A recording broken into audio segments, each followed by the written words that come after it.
and then study the rest of the week. That's what I say. Well, we don't want to keep our special guest waiting. We do have a special guest this week as well, a young guy, Mr. Tyler Boronski. How you doing, Tyler? Doing great, guys. Thanks for having me on. Thanks for agreeing to be on. And you're quite the young entrepreneur here. You've been around the Atlantic League covering some of those games in the last couple of years. Why don't you tell us a little bit about yourself, how you got started in covering baseball and your interviews? All right. Wow. I'll start off explaining what the Atlantic League is because that's a question I get a lot that people don't really even know what the Atlantic League is. And it's independent minor league baseball where players come from the affiliate ranks to get a second chance to get back to the major leagues for whatever reason. They got released or injured or whatever reason, they have to come to independent baseball. So that's where the Atlantic League, they give players a second chance to hopefully get back to the major leagues. So I actually live right next to one of the ballparks. So that's kind of where I started going there a lot, building relationships with the team, the personnel, the players. And then one of these days I just kind of got interested in doing sports reporting, sports media. So I gave it a shot. I had a blast. I mean, the first interview I ever did, I didn't even know what I was doing at all. Like the camera, lighting, horrible. It's like all dark, no microphone. Like the questions were, iffy, but it was just a blast. So that was like 3-4 years ago. My first interview with Luis Lopez, who played in the major leagues with the Blue Jays, but. Ever since then, I've just been going at it, posting it on my YouTube channel, and it's really taken off, and I've enjoyed doing it so far. Now, you worked last year with the Bridgeport Bluefish, I believe it was. Correct. And now this year you're kind of freelancing, but you still get access. That's pretty cool. They're still giving you access and letting you in, and I noticed some interesting equipment. I'm like the equipment guy. Well, Rich likes the equipment too, but I've done a little bit of this in the New York Penn League. Unfortunately, they don't seem to let us on the field as much. Yeah. We're leaning over railings with our iPhone. Yeah. But I noticed you have a pretty unique little setup there, and I was quite interested in that.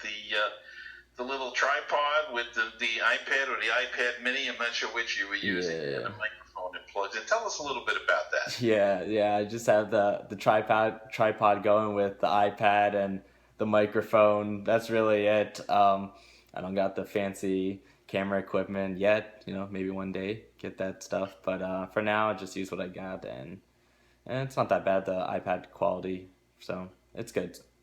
Well, it'd be interesting because, as you say, now the quality is very good, and you do see even in the major now, guys using their phones for a voice recorder, and I really think it's the way to go. It's easy on the equipment. You don't need an extra person, and you don't need to carry all of that stuff. So.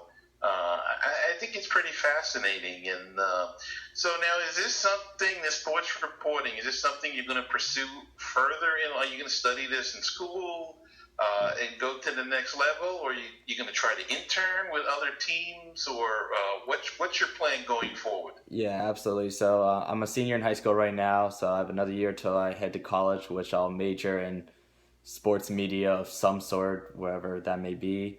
Next summer, I plan on either joining a new team, probably in the Atlantic League, or maybe get an internship with a TV show. I have a good connection with Dan Patrick and his TV show, so I'm hoping to get internship there, possibly. But it's definitely something I want to pursue, and baseball is my main sport, so my goal is to get to the big leagues one day as a reporter, and I hope to get there. That's excellent. And your YouTube channel, your main channel is TB Autos 512. So if you're looking for Tyler on YouTube, you can go to TB Autos, AUTOS 512. Correct. So that's a really nice collection of videos. You have over 575 followers on your YouTube channel. And one thing that impressed me about you so much as being a young person like that, you seem to prepare yourself well for interviews. You're always right there with all your facts. You don't really carry notes with you. So you do an excellent job with your pre-game notes, so to speak. Appreciate that. Thank you. Yeah, I just, it's important for me to ask good questions I kind of want to ask and that I find interesting. You know, you get like that one-on-one connection with the players. Like, that doesn't happen all the time. So I try to make the most of that opportunity. And, you know, you try to not sound scripted when you're doing the interview. It's kind of hard sometimes, but I just try my best to keep it as natural as possible.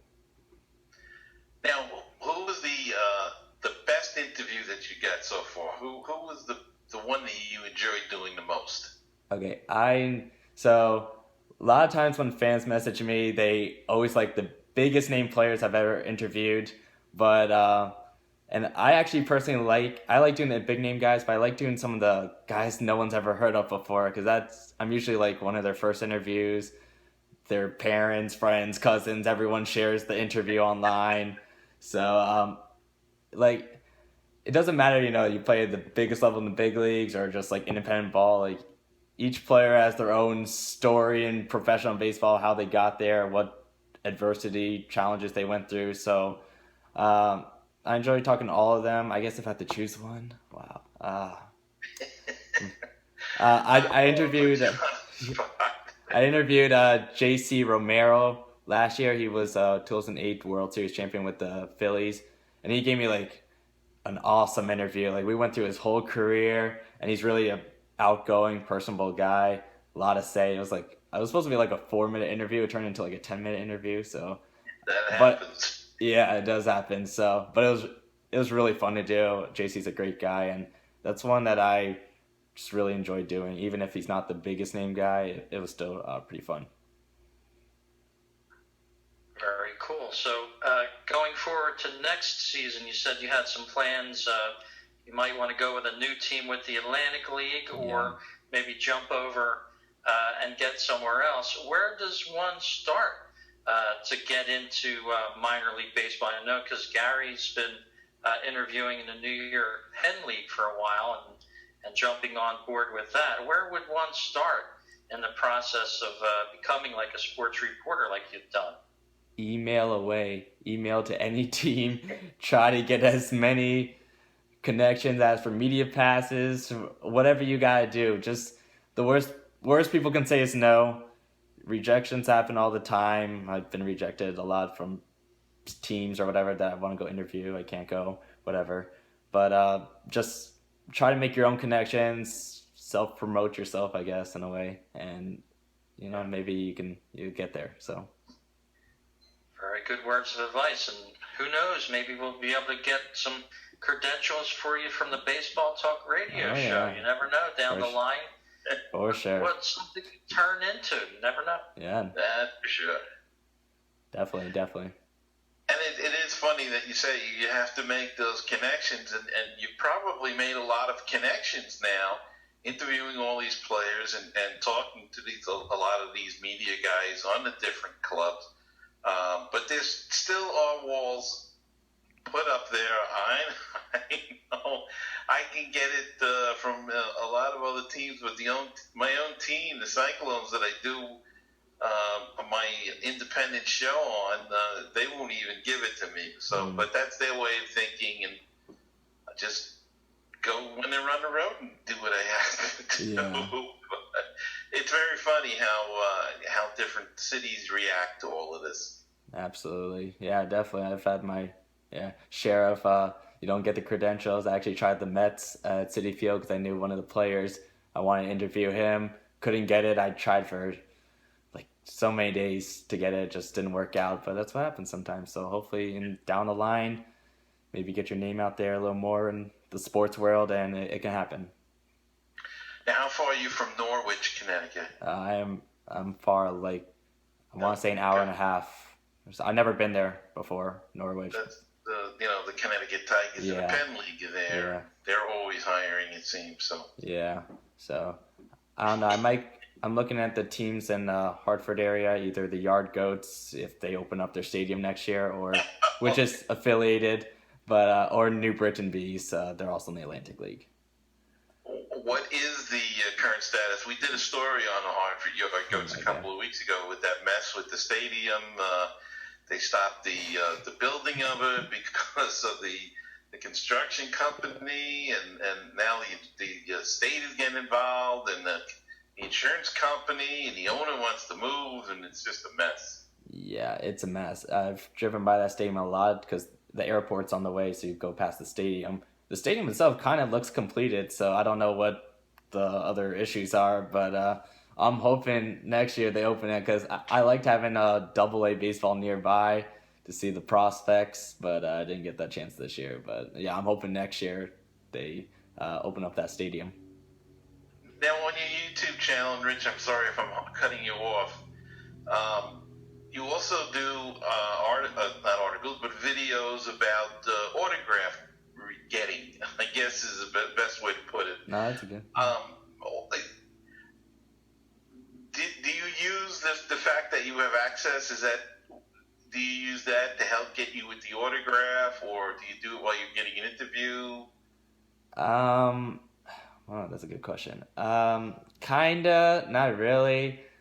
Like usually, if I do have something for the player, I want to I interviewed, and then maybe afterwards, if I have a card of him, I'll just ask him to sign it. But I mean, earlier I guess it helped, but now that I'm older, it might seem like I still get a lot of autographs, but I feel like I don't get try really that hard now to get autographs. But yeah, I guess so. That's kind of why I started this YouTube channel anyways. It was an autograph channel to begin with, and then it turned into sports media and the interviews. That's why the TV autos. The auto stands for autographs. But yeah, I guess it does help a little bit, but it's kind of weird at the same time because I know all the players now, so I feel weird asking for autographs. But it's not that bad. If I want the autograph, I don't mind asking. And how big is your collection? It's pretty big. Definitely from over the years there's thousands of autographs in there, cards, photos, baseballs, everything you can name. I got it probably. So that's very cool. We have to introduce you to. Did you ever hear the world famous ball hawk, Zach Campbell? Yeah. I still haven't. It would be a great interview for you. For sure. I still haven't met Zach yet, but I'm hoping to. I've interacted with him on YouTube a couple times, but I'm hoping one day I'll see him at a game and we'll, maybe set up an interview.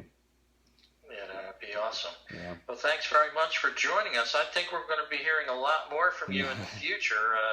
Don't think it's going to be the last time we see you. Probably be seeing you on ESPN sometime in a couple years. I hope so.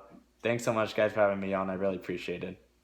Yeah, we'd love to have you stop by on a future show. Maybe talk about the Atlantic League next season when they start up again, and let us know what's going on over there. Maybe be our roving reporter for us. Absolutely. I'd love to talk to you guys again. Okay. Thanks a lot, Tyler. Yeah, thank you, guys. Appreciate it. Take care. All right, you too. Carrying on with the show, Gary, that was a nice interview with Tyler, and I'm just amazed how easily he carries